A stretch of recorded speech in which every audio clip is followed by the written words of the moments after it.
before I start, I'm not a Leaf fan. I know I'm wearing a Leaf jersey, but this is just because the subject of this video is a Leaf. I don't hate them. I can tolerate them. But for any video where I'm talking about a Leaf or a former Leaf, I will be wearing this Austin Matthews away jersey. Anyways, Matthew Knies was almost a Hab. It was almost a done deal, but the trade was submitted 1 minute after the deadline. If you didn't know what the trade entailed, it was Matthew Knies for Alexander Zharovsky, another Habs prospect, and 2 first-round picks.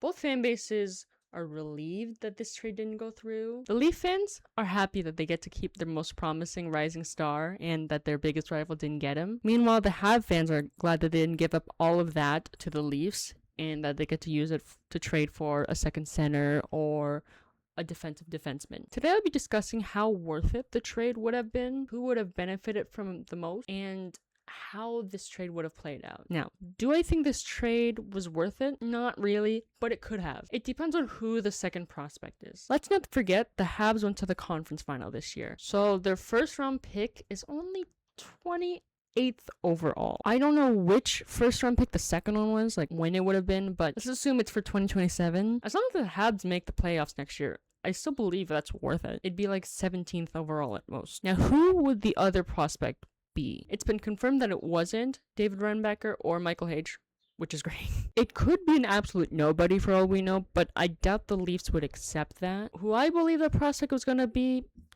I think it's either Owen Beck or Adam Engstrom. I feel like Owen Beck is more likely between the two of them. I think Owen Beck is the best Laval call-up we've had this year, not counting Renbecker. He's not trying to do anything fancy. He's just a reliable third liner who happens to be a center. He can play wing pretty well, and he's had 3 first goals against the Pittsburgh Penguins. The first 2 were disallowed due to offside calls, but that's not his fault. That's because of Josh Anderson doing Josh Anderson things. I believe he would have a better chance playing in the NHL with a new team.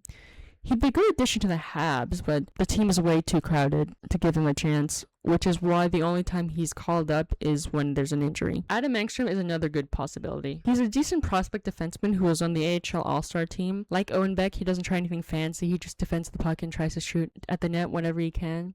He also has a +2 differential, which is pretty great for a prospect defenseman. The only issue is that the Habs have a lot of offensive defensemen, so there's no space for him, so it'll be best if they find another team that could use him. Now, let's talk about the elephant in the room. Should they have considered trading Zharovsky? Hot take, yes. The simple reason is that we have other players who can do what he does. The high IQ, elite offensive winger. We have Caulfield and Demidov. We need more physical players, like Matthew Knies. Plus, the Habs don't really know what Zharovsky is capable of. They've seen what Michael Hage is capable of, which is why they're unwilling to give him up. Now, keeping Zharovsky is not a bad thing either. Despite the comparison I made, he isn't Cole Caulfield size. He's 6'2", he can get bigger, and he can get more physical. It's very unlikely that Zharovsky will be the same player at 19 as he will be even just 3 years from now. You may be wondering, don't we already have a Matthew Knies? And yes, while Juraj Slavkovsky is pretty much the same player as Knies, it wouldn't hurt to have a second Slavkovsky. I mean, there's a slight difference between them. In my opinion, Slavkovsky is the better overall player, but Knies is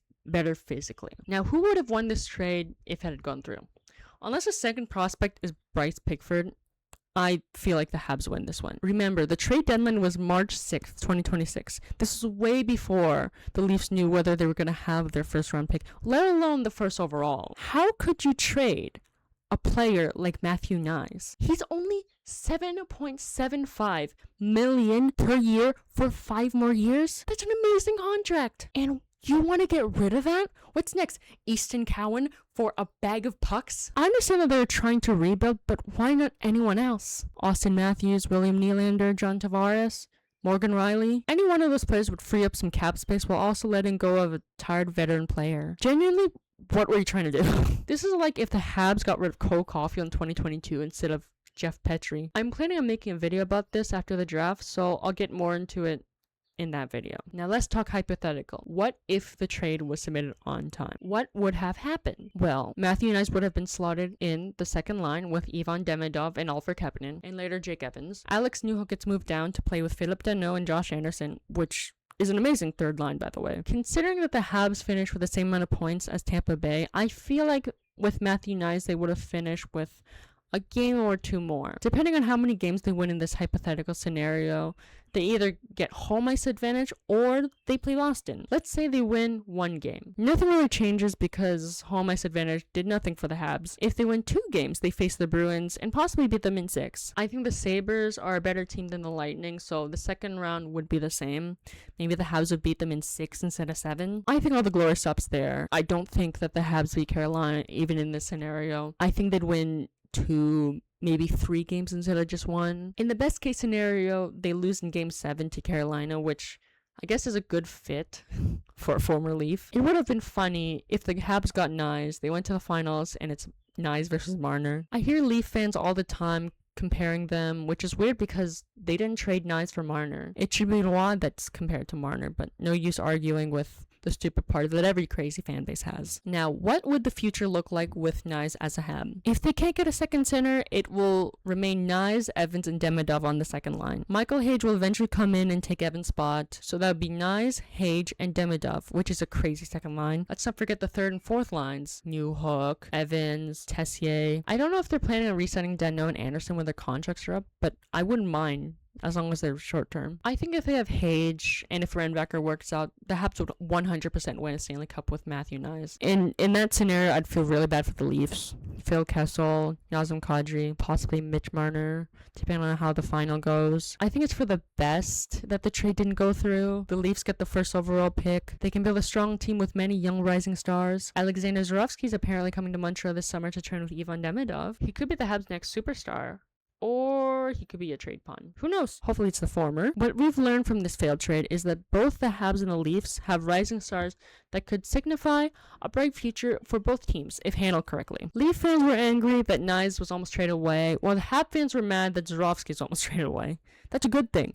Imagine having Leaf fans and Hab fans agree on something. That shows how loved and cherished these young stars are and will be for a while. Imagine whenever Alexander Zharovsky makes his debut in Montreal. It's gonna be crazy. It's gonna be so crazy. Ken Hughes, if you screw this up, I will. I think that's gonna be it for this video. If you liked the video, like, comment, subscribe, and I'll see you guys next time. Bye!